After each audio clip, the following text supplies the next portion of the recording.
Hello everyone, we are back with another good question.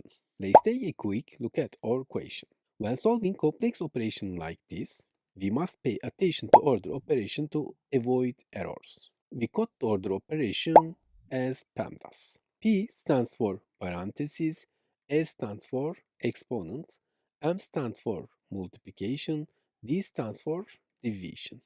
A stands for addition, S stands for subtraction. We have one more feature here.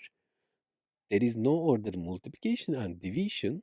Operation are performed from left to right. Similarly, addition and subtraction no order. Operation are performed from left to right. Okay, let's apply this rule to our equation. This fraction bar represents division.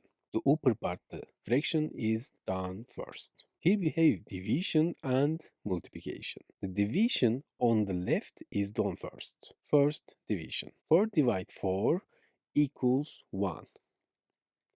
Now multiplication. 1 times 4 equals 4. Finally division. 4 divide 4 equals 1.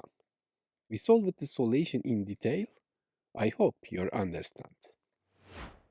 We've reached the end of our video. Solve the question on the screen. Write your answer in the comments section. Let's see who gets the correct answer. You can subscribe for new videos by clicking the logo on the screen. You can also check out my other videos in the sections on the sidebar. See you in the next video.